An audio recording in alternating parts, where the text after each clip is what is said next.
বিসমিল্লাহির রহমানির রহিম। প্রিয় দেশবাসী, শিশু, কিশোর কিশোরী, তরুণ তরুণী, ছাত্রছাত্রী, বয়স্ক, বৃদ্ধ, নারী পুরুষ সবাইকে আমার সালাম জানাচ্ছি। আসসালামু আলাইকুম।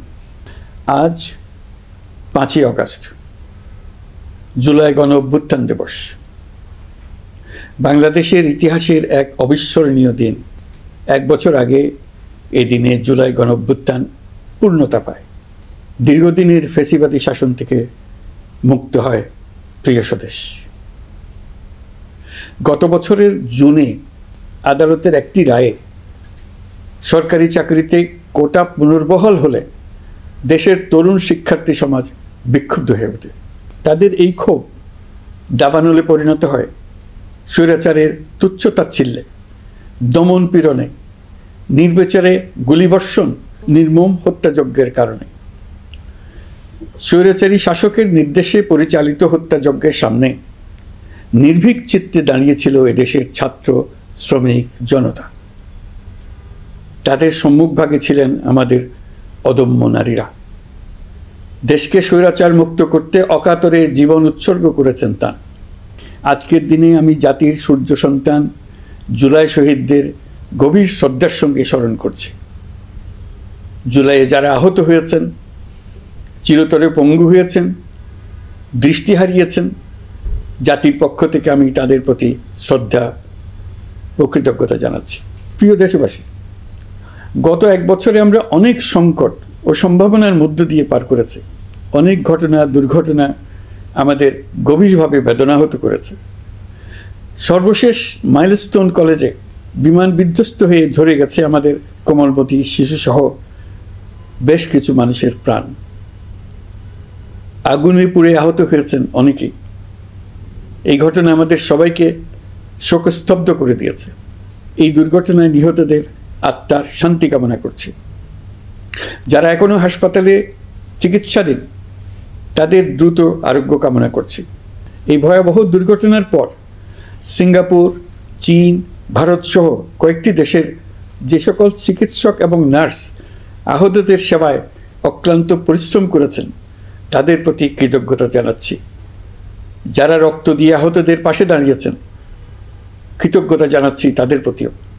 প্রিয় দেশবাসী, জুলাই অভ্যুত্থানের পর আমরা অনেক দূর পথ অতিক্রম করে এসেছি।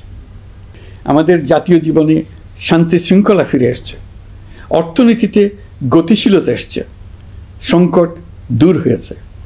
মাত্র কয়েকদিন আগে যুক্তরাষ্ট্রের সঙ্গে আমরা সফলতার সঙ্গে শুল্ক আলোচনা সমাপ্ত করেছি। এর ফলে আমাদের অর্থনীতির সম্ভাবনা বহুগুণ বেড়ে গিয়েছে। যখন 1 বছর আগে আমাদের অন্তর্বর্তীকালীন সরকার 16 বছর ব্যাপী একটানা ধ্বংসযজ্ঞ এবং লুটপাটে বিধ্বস্ত এক অর্থনীতির দায়িত্ব নিয়েছিলাম, তখন কারোরই মনে হচ্ছিল না এই বিধ্বস্ত অর্থনীতিকে আবার সহজে চালু করা যাবে। মাত্র 1 বছরের মধ্যে আমরা এতদূর রাস্তা অতিক্রম করতে পারবো এটা চিন্তাই করা যায়নি। অর্থনীতি ঘুরে দাঁড়িয়েছে, এখন দ্রুত গতিতে এগিয়ে যাবার পালা। আমরা এখন অন্তর্বর্তী সরকার থেকে একটি নির্বাচিত সরকারের হাতে রাষ্ট্র পরিচালনার দায়িত্ব তুলে দেওয়ার দিকে অগ্রসর হচ্ছি। আমরা দায়িত্ব গ্রহণের 4 মাসের মাথায় জাতির উদ্দেশ্যে দেওয়া ভাষণে আমি প্রতিশ্রুতি দিয়েছিলাম 2026 সালের জুনের মধ্যে দেশের আগামী জাতীয় সংসদ নির্বাচন আয়োজন করব। তবে নির্বাচনের আগে আমাদের অত্যাবশ্যকীয় কয়েকটি কাজ সম্পন্ন করতে হবে। এর মধ্যে অন্যতম হলো জুলাই ঘোষণাপত্র ও জুলাই সনদ। আজ জুলাই গণ অভ্যুত্থান দিবসে সকল রাজনৈতিক দলকে সঙ্গে নিয়ে আমরা জাতির কাছে জুলাই ঘোষণাপত্র উপস্থাপন করেছি। এই ঘোষণাপত্রে মহান মুক্তিযুদ্ধ সহ বাংলাদেশের মানুষের অতীতের বিভিন্ন ঐতিহাসিক ও গণতান্ত্রিক সংগ্রাম থেকে শুরু করে জুলাই অভ্যুত্থানের প্রেক্ষাপট বর্ণনা করা হয়েছে। আমাদের 3টি দায়িত্ব ছিল: সংস্কার, বিচার ও নির্বাচন। জুলাই অভ্যুত্থানের ছাত্র, শ্রমিক, জনতা দেয়ালে দেয়ালে যে প্রত্যাশার কথা লিখে রেখেছিল তার অন্যতম ফোকাস ছিল রাষ্ট্র ব্যবস্থার গণতান্ত্রিক সংস্কার। সেই লক্ষ্যে আমরা বেশ কয়েকটি সংস্কার কমিশন গঠন করেছিলাম।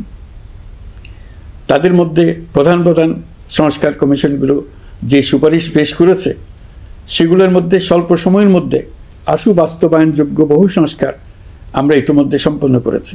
এই সংস্কারগুলোর মাধ্যমে অর্থনৈতিক খাত, বিচার ব্যবস্থা ও জনপ্রশাসনে গতিশীলতা আসবে, স্বচ্ছতা ও জবাবদিহিতা বহুলাংশে বৃদ্ধি পাবে, দুর্নীতি, অনিয়ম ও হয়রানি হ্রাস পাবে।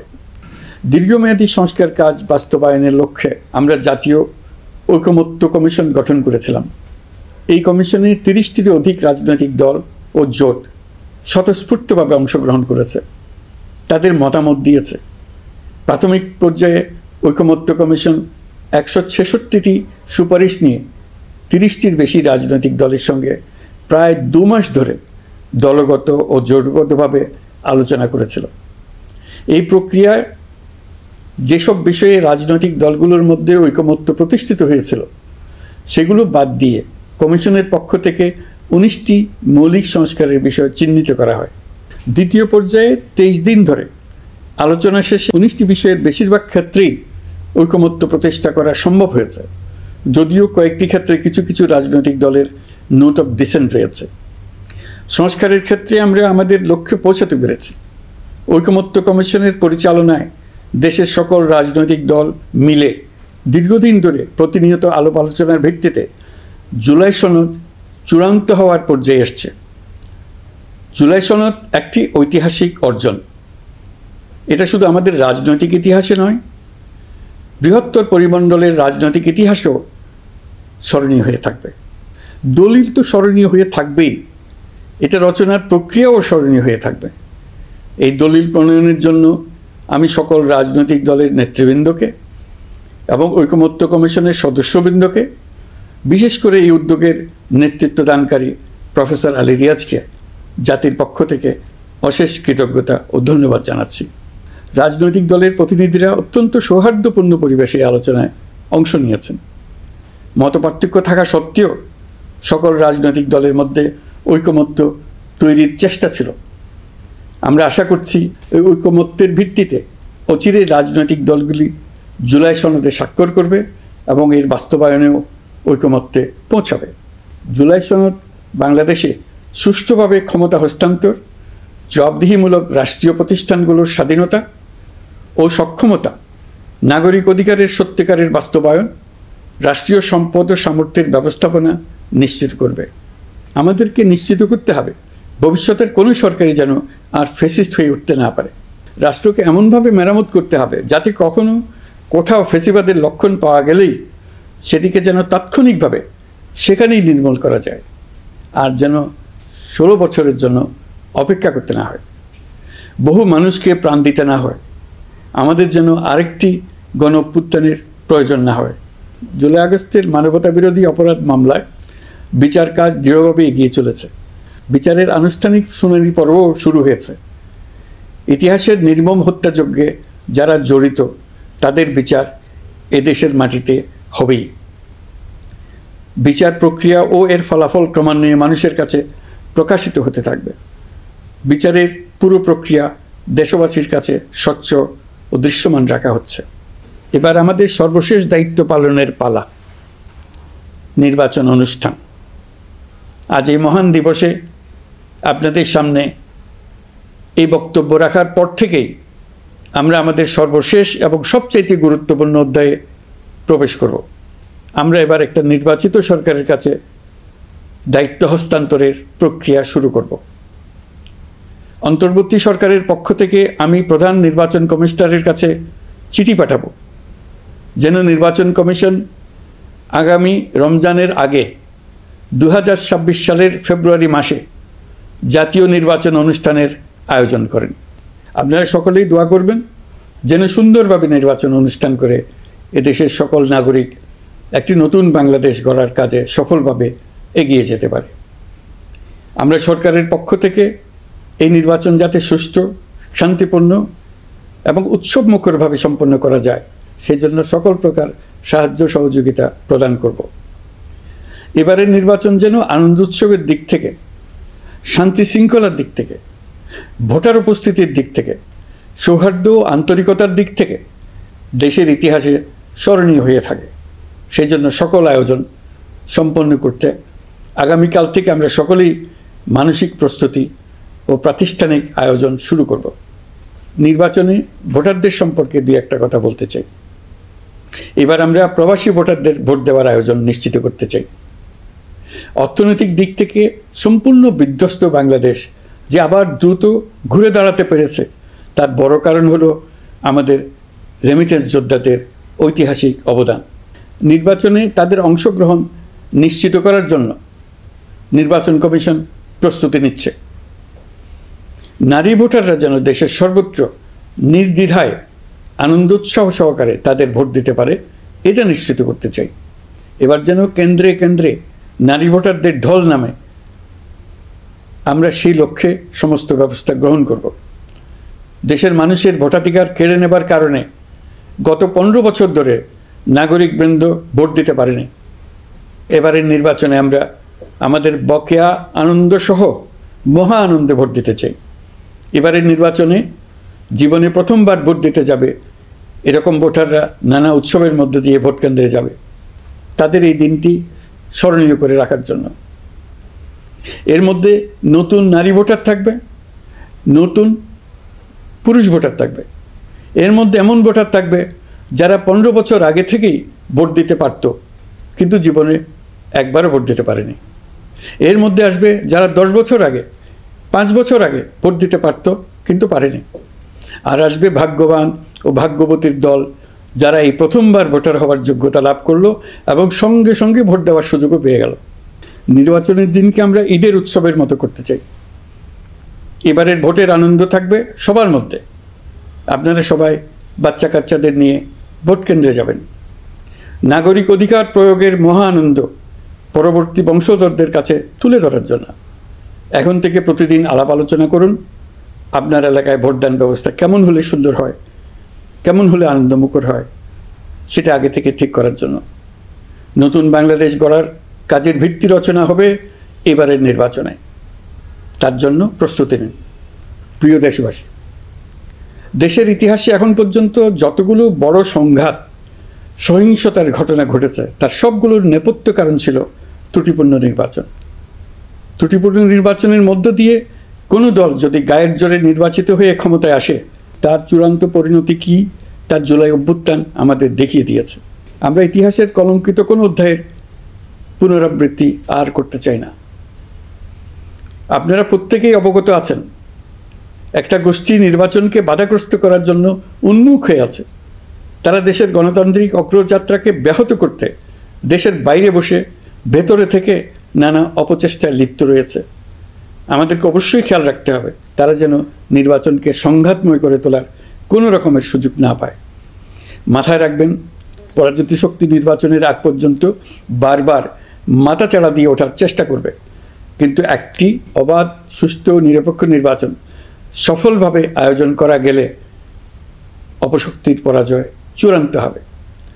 নির্বাচন সংক্রান্ত বিষয়ে প্রতিনিয়ত পরামর্শ নেওয়ার জন্য আমরা প্রযুক্তির সাহায্য নেব।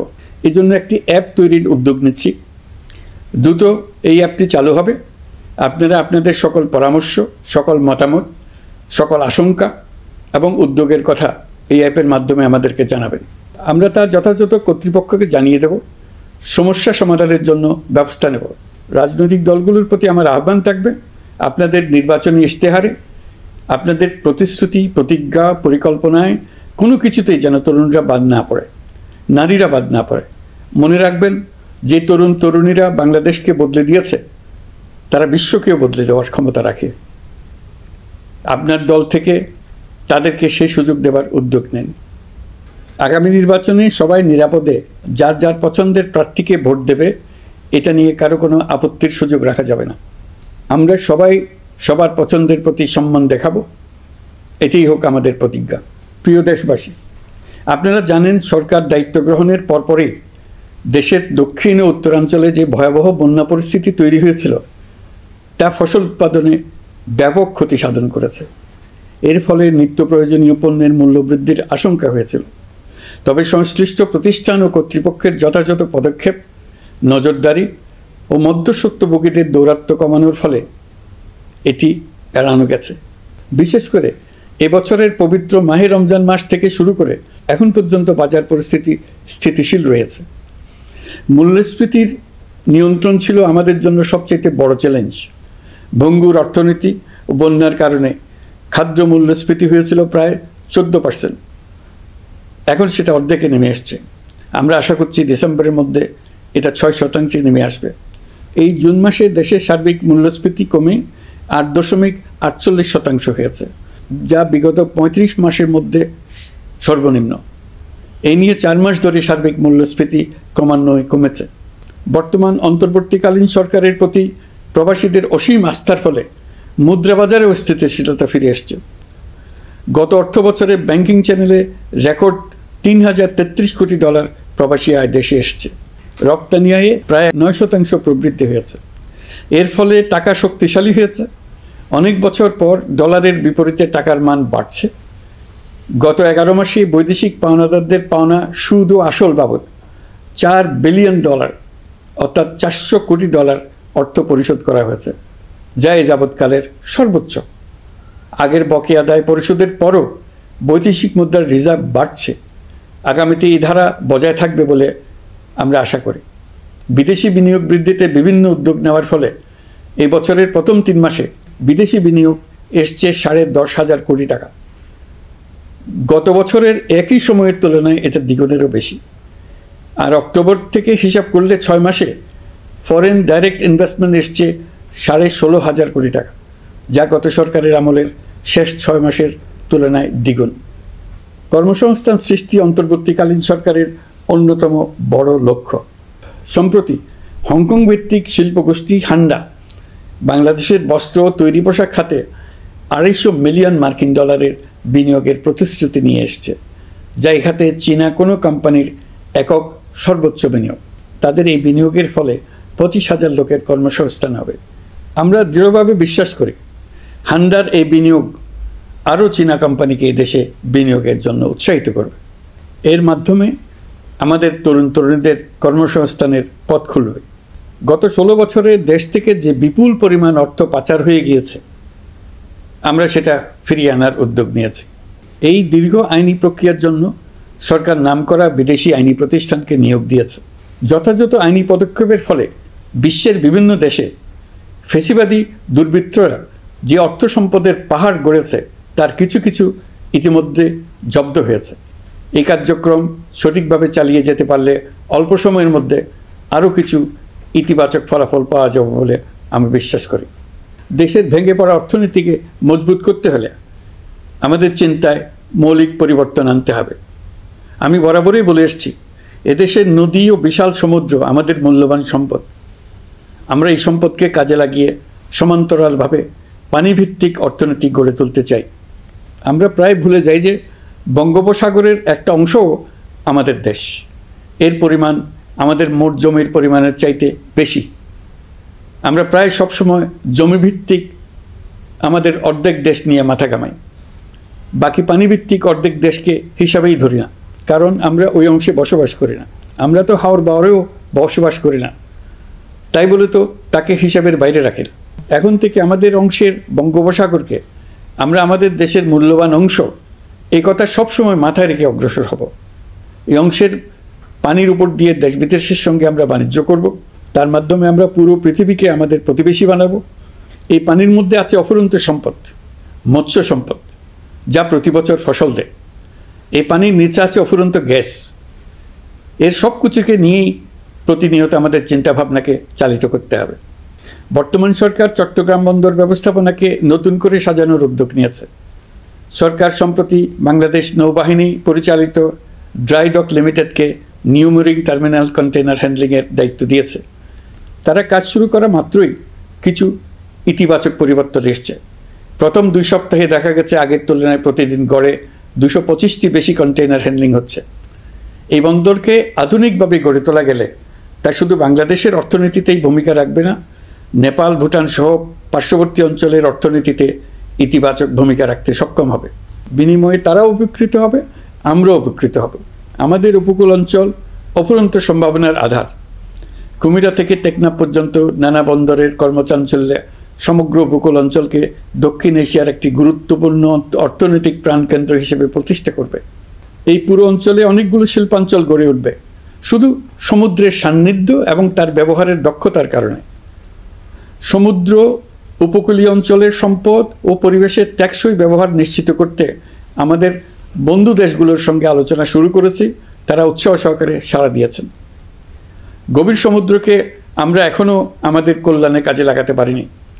একে কেন্দ্র করে আমরা মাছ পালন, আহরণ ও প্রক্রিয়াজাতকরণের শিল্প গড়ে তুলতে কাজ শুরু করেছি। এতে করে লক্ষ লক্ষ মানুষের কর্মসংস্থান হবে, আমাদের অর্থনীতি নতুন শক্তিতে বলীয়ান হবে। প্রিয় দেশবাসী, প্রবাসী বাংলাদেশিদের জন্য ভিসা সংক্রান্ত জটিলতা দূর করতে আমরা গভীরভাবে কাজ করে যাচ্ছি। বাংলাদেশি নাগরিকদের জন্য আরব আমিরাত পুনরায় ভিসা চালু করেছে। মালয়েশিয়া কর্তৃপক্ষ বাংলাদেশি কর্মীদের জন্য প্রথমবারের মতো মাল্টিপল এন্ট্রি ভিসা চালু করেছে। অন্যান্য দেশের সঙ্গেও ভিসা জটিলতা কীভাবে কমিয়ে আনা যায় এ নিয়ে আমরা কাজ করে যাচ্ছি। আগামী 5 বছরে জাপানে অন্তত 1 লক্ষ বাংলাদেশি তরুণদের পাঠানোর প্রস্তুতি শুরু করেছি। তরুণদের সেখানে পাঠানোর জন্য বিশেষ প্রশিক্ষণ, অন্যান্য ব্যবস্থাও আমরা নিতে শুরু করেছি। এর পাশাপাশি আমরা ইতালি, দক্ষিণ কোরিয়া, সার্বিয়া সহ বিভিন্ন দেশে দক্ষ কর্মীদের পাঠানোর উদ্যোগ নিয়েছি। সৌদি আরব, জর্ডান, ওমান সহ বিভিন্ন দেশে নথিপত্রের কারণে যে প্রবাসীরা ইরেগুলার হয়ে গিয়েছিলেন তাদেরকে রেগুলারাইজ করার জন্য ব্যবস্থা নিয়েছে। আমরা বিভিন্ন দেশের সঙ্গে বিদ্যমান চুক্তিগুলোকে পর্যালোচনা করে দেখছি যাতে আমাদের প্রবাসী ভাই বোনদের জন্য সেগুলো স্বস্তিদায়ক হয়। দেশে এবং দেশের বাইরে বাংলাদেশের নাগরিকরা যে যেখানে অবস্থান করছে তারা যাতে সব ধরনের নাগরিক সুবিধা পান, আমরা সেই বিষয়ে উদ্যোগ নিয়েছি। চলতি বছর আমাদের নানা উদ্যোগের ফলে প্রায় 87,000 বাংলাদেশি সুষ্ঠুভাবে হজ পালন করতে পেরেছেন। হজের ব্যয়ও অন্যান্য বছরের তুলনায় আমরা কমিয়ে আনতে পেরেছি। হাজিরা যাতে নির্বিঘ্নে হজ সম্পন্ন করতে পারে সেজন্য লাব্বায়েক নামে অ্যাপ চালু করেছে, যার মাধ্যমে ঘরে বসেই হাজিদের আত্মীয় স্বজন, পরিবার পরিজন তাদের অবস্থান প্রতি মুহূর্তে জানতে পেরেছেন। এই বছর দক্ষিণ এশিয়ার অন্যান্য দেশগুলোতেও আমাদের হজ ব্যবস্থাপনা প্রশংসিত হয়েছে। আগামী বছরের হজ ব্যবস্থাপনা যেন আরও নির্বিঘ্নে সম্পন্ন করা যায় সেজন্য মন্ত্রণালয় এখন থেকেই প্রস্তুতি নিতে শুরু করেছে। প্রিয় দেশবাসী, জুলাই গণঅভ্যুত্থানে তরুণ শিক্ষার্থীদের পাশে ঢাল হয়ে দাঁড়িয়েছিলেন আমাদের বাবা মা ও শিক্ষকরা। আমাদের বাবা মায়েরা তাদের সন্তানকে বহু কষ্টে বড় করে বিশ্ববিদ্যালয়ে পাঠায়। লেখাপড়া শেষ করে অনেক ছাত্র অসুস্থ হয়ে বের হয়। এর কারণ আবাসিক হলের নোংরা পরিবেশ, খাবারের নিম্নমান, তার উপর দলীয় সন্ত্রাসীদের দমনপীড়ন। বিশ্ববিদ্যালয়ে পড়াশোনার পরিবর্তে প্রতিদিন শিক্ষার্থীদের জোর করে রাজনৈতিক দলের প্রোগ্রামে নিয়ে যাওয়া হতো। প্রশাসন ও শিক্ষকরা সবই জানতেন, অথচ কেউ এটি থামাতে পারেননি, চেষ্টাও করেননি। কারণ শিক্ষকদের একটি বড় অংশ প্রমোশনের জন্য, সুবিধার জন্য দলীয় রাজনীতিতে জড়িত ছিলেন, নিপীড়কের ভূমিকায় ছিলেন। প্রতিটি বিশ্ববিদ্যালয়ের আবাসিক হলগুলোতে দলীয় সন্ত্রাসীদের নিয়ন্ত্রণ আর অমানসিক নির্যাতন চলত। সেখানে গড়ে তোলা হয়েছিল টর্চার সেল। অন্তর্বর্তী সরকার প্রতিশ্রুতিবদ্ধ যে আমরা আর কখনো শিক্ষা প্রতিষ্ঠানগুলোকে এমন কোনো রাজনীতি দ্বারা কলুষিত হতে দেব না যা পড়াশোনার পরিবেশ নষ্ট করে, তরুণদের জীবন ধ্বংস করে। বাবা মায়েদের যেন সন্তানকে বিশ্ববিদ্যালয়ে পড়তে পাঠিয়ে আর কখনো শঙ্কায় থাকতে না হয়। বর্তমান সরকার দায়িত্ব গ্রহণের পরপরই শিক্ষা ব্যবস্থার উন্নতির জন্য ধারাবাহিকভাবে পরামর্শ কমিটির সঙ্গে বৈঠক করেছে, বিভিন্ন উদ্যোগ হাতে নিয়েছে। বিদ্যালয়গুলোতে শিক্ষার মান কীভাবে বাড়ানো যায় সে বিষয়ে বিভিন্ন উদ্যোগ নেওয়া হচ্ছে। সরকার কিছুদিন আগে সারা দেশের সরকারি প্রাথমিক বিদ্যালয়ের সব প্রধান শিক্ষকের বেতনের গ্রেড 1 ধাপ বাড়িয়ে 10ম গ্রেড করার সিদ্ধান্ত নিয়েছে। এটি একটি যুগান্তকারী সিদ্ধান্ত। প্রাথমিক বিদ্যালয়গুলিতে শূন্য পদে 6,500 প্রধান শিক্ষক নিয়োগের প্রক্রিয়া চলছে। প্রাথমিকের পড়াশোনার পদ্ধতিগত পরিবর্তনের দিকেও আমরা মনোযোগ দিচ্ছি। সব স্কুলে ইন্টারনেট সংযোগ ও মাল্টিমিডিয়া শ্রেণীকক্ষ তৈরির নির্দেশ দেওয়া হয়েছে। পার্বত্য চট্টগ্রামে কমপক্ষে 100টি স্কুলে এবছরের মধ্যেই ই-লার্নিং চালু হবে। ঢাকা চট্টগ্রামের অভিজ্ঞ শিক্ষকরা প্রযুক্তির সহায়তায় এসব স্কুলে শিক্ষকতা করে সেখানকার শিক্ষক ঘাটতি পূরণ করবেন। যেসব এলাকায় বিদ্যুতের ঘাটতি রয়েছে সেখানে সোলার প্যানেল বসিয়ে বিদ্যুতের ঘাটতি নিরসন এবং মোবাইল নেটওয়ার্ক ও স্টারলিংক পরিষেবা ব্যবহার করে এই সংকট মোকাবেলা করা হচ্ছে। স্কুলগুলোতে মেয়েদের জন্য বিশেষ ব্যবস্থা গ্রহণ করে তাদের পড়াশোনার উপযোগী করে তোলা হচ্ছে। স্কুলের অবকাঠামোকে নারীবান্ধব করে তুলতে স্কুল ভবন নির্মাণের সময় কমিটিতে নারী স্থপতি রাখার নিয়ম করা হয়েছে। আমাদের লক্ষ্য হলো স্কুল ভবনের ডিজাইন থেকে শুরু করে পড়াশোনার পরিবেশ চিন্তাভাবনায় মেয়েদেরকে বিশেষভাবে গুরুত্ব দেওয়া, যাতে তারা ব্যক্তিগত নিরাপত্তা ও স্বাস্থ্যের দিক থেকে স্বস্তিদায়ক পরিবেশে পড়াশোনা করতে পারে। প্রিয় দেশবাসী, জুলাই গণ অভ্যুত্থানে শহীদ ও আহত যোদ্ধাদের জন্য আমরা নিরলসভাবে কাজ করে যাচ্ছি। এখন পর্যন্ত 775টি শহীদ পরিবারকে প্রায় 100 কোটি টাকার সঞ্চয়পত্র ও মাসিক ভাতা বাবদ ব্যাংক চেক দেওয়া হয়েছে। অবশিষ্ট যারা আছেন তাদেরও কয়েকটি আইনগত বিষয় নিষ্পত্তি সাপেক্ষে সঞ্চয়পত্র দেওয়ার প্রক্রিয়া চলছে। এর পাশাপাশি আহত 13,800 জন জুলাই যোদ্ধাকে 3টি ক্যাটাগরিতে নগদ টাকা ও চেক বাবদ 153 কোটি 4 লাখ টাকা প্রদান করা হয়েছে।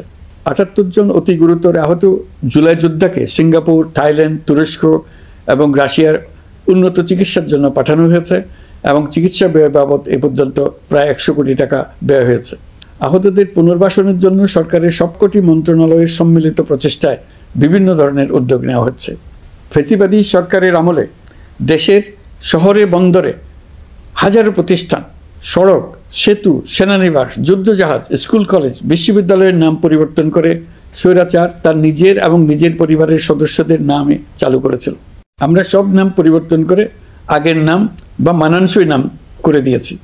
প্রিয় দেশবাসী, অন্তর্বর্তীকালীন সরকার এমন এক অবস্থায় দেশের দায়িত্বভার গ্রহণ করেছিল যখন প্রতিটি গণতান্ত্রিক প্রতিষ্ঠান, অফিস, আদালত বিধ্বস্ত অবস্থায় ছিল। আমাদের প্রথম এবং প্রাথমিক কাজ ছিল এই প্রতিষ্ঠানগুলোর সংস্কার এবং পুনর্নির্মাণে হাত দেওয়া, আইনশৃঙ্খলা বাহিনী পুনর্গঠন, অর্থনীতি পুনরুদ্ধার, আইন আদালত, নির্বাচন কমিশন সহ যাবতীয় গণতান্ত্রিক প্রতিষ্ঠানকে সচল করা এবং নাগরিকদের নিকট দায়বদ্ধ করে তোলা। রক্তাক্ত জুলাই ছিল স্বৈরাচারের বিরুদ্ধে তরুণদের পুঞ্জীবিত ক্ষোভের বহিঃপ্রকাশ। 16 বছর ধরে সরকারের স্বৈরাচারী আচরণের বিরোধিতা করে যতগুলো আন্দোলন হয়েছে প্রতিটিতেই দলীয় সন্ত্রাসীরা অস্ত্র হাতে আন্দোলনকারীদের আক্রমণ করেছে। প্রতিটি আন্দোলনকেই দমন করার জন্য দলীয় সন্ত্রাসীরা সর্বোচ্চ আঘাত করেছে, যেখানে আইনশৃঙ্খলা বাহিনীকেও অংশ নিতে নির্দেশ দেওয়া হয়েছে অথবা দাঁড়িয়ে দর্শকের ভূমিকায় থাকতে বলা হয়েছে। একটি স্বাধীন বিচার বিভাগের জন্য অন্তর্বর্তী সরকার সংস্কার কাজ হাতে নিয়েছে। বিচার বিভাগীয় সংস্কার কমিশনের প্রস্তাবনা অনুযায়ী সুপ্রিম কোর্ট বিচারক নিয়োগ সহ যে সকল কাজ এই সরকার স্বল্প সময়ের মধ্যে করে যেতে পারবে সে সকল কাজের অধিকাংশ ইতিমধ্যে সম্পন্ন করা হয়ে গেছে, বাকি কাজ চলমান রয়েছে। স্বৈরাচার আমলে দলীয় বাহিনীতে পরিণত হওয়া ভঙ্গুর আইনশৃঙ্খলা বাহিনীকে নতুন করে গড়ে তোলার জন্য আমরা সর্বোচ্চ ব্যবস্থা নিয়েছি। আইনশৃঙ্খলা বাহিনী দ্বারা কোনো মানবাধিকার লঙ্ঘন যাতে না ঘটে সেই জন্য পুলিশ সদর দপ্তরে একটি সেল কার্যকর করা হয়েছে, যেখানে মানবাধিকার সহ পুলিশ সদস্যদের মাধ্যমে সংগঠিত যে কোনো অপরাধের বিষয়ে অভিযোগ করা যায়। এই সমস্ত সেল অন্যান্য আইন প্রয়োগকারী সংস্থার প্রধান কার্যালয়ও স্থাপন করা হচ্ছে। আসামিদের জিজ্ঞাসাবাদ হবে স্বচ্ছ কাচের ঘরে। হাজতখানায় বন্দীদের মানবিক সেবা নিশ্চিত করা হবে। অভিযান পরিচালনার সময় পুলিশ যেন জিপিএস ট্র্যাকিং সিস্টেম ডিভাইস সহ বডি ক্যামেরা পরিধান করেন তা নিশ্চিত করা হবে। পুলিশ যেন আর কখনোই কোনো আন্দোলন দমনে প্রাণঘাতী অস্ত্র ব্যবহার করতে না পারে সেই ব্যবস্থা নেওয়া হয়েছে। বেআইনি সমাবেশে বল প্রয়োগের ক্ষেত্রে জাতিসংঘের স্বীকৃত 5টি ধাপ অনুযায়ী পুলিশ সদস্যদের প্রশিক্ষণ দেওয়া হচ্ছে। সব মিলিয়ে স্বরাষ্ট্র মন্ত্রণালয়ের পুলিশ সংস্কার কমিশনের প্রস্তাব অনুযায়ী 16টি সংস্কার কাজ সম্পন্ন হয়েছে। আরও 43টি সংস্কার কাজ সমাপ্ত হওয়ার পথে।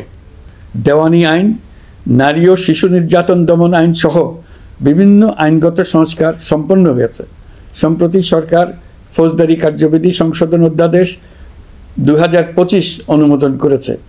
এর ফলে এখন থেকে কোনো ব্যক্তিকে আটকের পর 12 ঘন্টার মধ্যে যত দ্রুত সম্ভব পরিবারকে জানাতে হবে। আটককৃত ব্যক্তিকে আইনজীবীর সঙ্গে সাক্ষাতের সুযোগ দিতে হবে।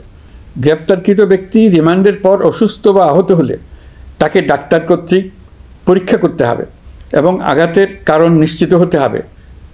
তার প্রয়োজনীয় চিকিৎসা দিতে হবে। এক্ষেত্রে পুলিশের দায় থাকলে আইনি ব্যবস্থা নেওয়ার বিধান যুক্ত করা হয়েছে। এই আইনের ফলে গ্রেফতার ও আটক নিয়ে মানুষের হয়রানি অনেক কমে আসবে, পুলিশের জবাবদিহিতা বাড়বে এবং বিচারের কাজ দ্রুততর হবে। পুলিশ সংস্কার কমিশনের সুপারিশ ছিল কোনো ব্যক্তি থানায় জিডি করতে গেলে অবশ্যই তা গ্রহণ করতে হবে। জিডি গ্রহণ করা ছাড়া থানা থেকে কোনো ব্যক্তিকে ফিরিয়ে দেওয়া যাবে না। এই সুপারিশের ভিত্তিতে সরকার সিদ্ধান্ত নিয়েছে দেশের সব থানায় অনলাইনে জিডি করা যাবে। এখন থানায় জিডি না নেওয়ার আর কোনো অভিযোগ থাকবে না। গণতান্ত্রিক চর্চার অন্যতম প্রধান শর্ত গণমাধ্যমের স্বাধীনতা। অতীত ইতিহাসের দিকে তাকালে দেখা যায় মুক্ত সাংবাদিকতার ক্ষেত্রে প্রথম এবং সবচেয়ে বড় বাধা হিসেবে কাজ করেছে সরকার। অন্তর্বর্তী সরকার এইসব বাধা অপসারণে বিভিন্ন উদ্যোগ নিয়েছে। আমরা সমালোচনাকে উন্মুক্ত করে দিয়েছি। যে কেউ চাইলেই যে কোনো মাধ্যমে, সেটা মূলধারার গণমাধ্যম হোক কিংবা সামাজিক যোগাযোগ মাধ্যমেই হোক, সরকারের সমালোচনা করতে পারছেন। এমনকি রাষ্ট্রীয় গণমাধ্যমেও সরকারের সমালোচনা করা যাচ্ছে। নিকট অতীতে যা ছিল অকল্পনীয়। সাংবাদিকদের জবাবদিহিতা নিশ্চিত করার জন্য সরকার ইতিমধ্যে প্রেস কাউন্সিল পুনর্গঠন করেছে। আপনারা জানেন, সামাজিক যোগাযোগ মাধ্যমে প্রতিদিন বিপুল পরিমাণ গুজব ও অপতথ্য ছড়িয়ে পড়ছে।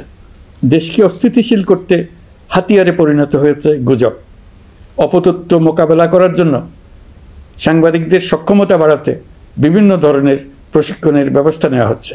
স্বৈরাচারী সরকার আমলে সাংবাদিকতার ক্ষেত্রে বড় বাধা ছিল ডিজিটাল নিরাপত্তা আইন, যা পরে সাইবার নিরাপত্তা আইন রূপে আবির্ভূত হয়েছিল। আমরা এই আইনটি বাতিল করেছি। এই আইনের অধীনে সাংবাদিকদের বিরুদ্ধে করা সব মামলা বাতিল করা হয়েছে। সংবাদ মাধ্যমের স্বাধীনতা নিশ্চিতকরণে এটি একটি বড় অগ্রগতি। নতুন যে আইন প্রণীত হয়েছে তাতে আগের আইনের নিবর্তনমূলক 9টি ধারা বাদ দেওয়া হয়েছে। আগের আইনের আওতায় করা 95% মামলায় এসব ধারায়। আমরা বিশ্বাস করি নতুন আইন প্রণয়নের পর সাংবাদিকদের আইনি হয়রানি বন্ধ হবে। গত বছর মানুষের প্রতিবাদকে স্তব্ধ করে দিতে ফ্যাসিবাদী সরকার ইন্টারনেট বন্ধ করে দিয়েছিল, যাতে গোপনে তারা দমন নিপীড়ন হত্যাকাণ্ড চালাতে পারে। অন্তর্বর্তী সরকার সাইবার সুরক্ষা আইন সংশোধন করে নতুন অধ্যাদেশে প্রথমবারের মতো ইন্টারনেটকে মৌলিক অধিকার হিসেবে অন্তর্ভুক্ত করেছে। সম্প্রতি আন্তর্জাতিক bandwidth real time internet traffic পরিবহনে 4 টেরাবাইট সেকেন্ডের মাইলফলক অতিক্রম করেছে বাংলাদেশ সাবমেরিন কেবলস পিএলসি। বাংলাদেশে ইন্টারনেট সেবার মান ভালো করতে সরকারের পক্ষ থেকে সর্বোচ্চ উদ্যোগ নেওয়া হয়েছে। প্রিয় দেশবাসী, আপনাদের আহ্বানে একটি ঐতিহাসিক সন্ধিক্ষণে আমরা দায়িত্বভার গ্রহণ করেছিলাম। জুলাই অভ্যুত্থানে সৃষ্ট নতুন বাংলাদেশের যে অভূতপূর্ব সম্ভাবনা জাগ্রত হয়েছে, তাকে এগিয়ে নিতে আপনারা আমাদেরকে দায়িত্ব দিয়েছিলেন। গত 12 মাস ধরে আপনাদের সবাইকে সাথে নিয়ে জুলাইয়ের দাবি পূরণের চেষ্টা করে যাচ্ছি। আসুন আজ জুলাই গণ অভ্যুত্থান দিবসে প্রতিজ্ঞাবদ্ধ হই এই জাতিকে আমরা আর কখনো বিভক্ত হতে দেব না। আমরা সকল নাগরিকের প্রতি মর্যাদাশীল থাকব, তিনি যেই পরিচয়েরই হন না কেন। আমরা দৈনন্দিন জীবনে নানা ঘাত প্রতিঘাতে সাময়িকভাবে যদি পথভ্রষ্ট হয়েও পড়ি, প্রতি বছর জুলাই আমাদেরকে নতুন করে ঐক্যবদ্ধ হতে শক্তি যোগাবে। জুলাই তরুণদের উসিলায় জাতির আত্ম আবিষ্কারের মাস, ভুলভ্রান্তি শুধরে নেবার মাস, গর্তে পড়ে যাওয়ার প্রবণতা থেকে নিজেদেরকে রক্ষা করার মাস। জুলাই গ্রামে গঞ্জে, সরকারি বেসরকারি স্কুল কলেজে, বিশ্ববিদ্যালয়ে, ফসলের মাঠে, ঘরে বাড়িতে কিশোর কিশোরী, তরুণ তরুণীদের কাছ থেকে তাদের আকাঙ্ক্ষাগুলো জেনে নেওয়ার মাস। নির্বাচন আসছে। যদি আপনি আপনার নির্বাচনী এলাকা থেকে দূরে বসবাস করেন, তবে এখন থেকে নিয়মিত নির্বাচনী এলাকা পরিদর্শন করুন, যাতে সেরা ব্যক্তিকে নির্বাচিত করতে আপনি প্রস্তুত হতে পারেন। যাদের তাজা রক্তের বিনিময়ে আমরা আমাদের এই অতি মূল্যবান অধিকার ফিরে পেলাম, ভোটটা দেওয়ার আগ মুহূর্তে যেন তাদের চেহারা আমাদের চোখে ভেসে ওঠে। ফেব্রুয়ারি বেশি দূরে নয়। নির্বাচন নিয়ে প্রস্তুতি নিতে নিতেই ভোটের দিন এসে পড়বে। বহু বছর আমরা কেউ ভোট দিতে পারিনি। এবার আমরা সবাই ভোট দেব, কেউ বাদ যাবে না। সবাই যেন বলতে পারি, নতুন বাংলাদেশ গড়ার পথে দেশকে রওনা করার জন্য আমি আমার ভোটটা দিয়েছিলাম। আমার ভোটে দেশটা সে পথে রওনা হতে পেরেছিল। জুলাই গণ অভ্যুত্থান দিবসে সকল নাগরিকের কাছে আমার আহ্বান, আসুন নতুন বাংলাদেশ গড়ার প্রথম বড় পরীক্ষায় সফলভাবে উত্তীর্ণ হই। মহান আল্লাহ আমাদের সহায় হন। আল্লাহ হাফেজ।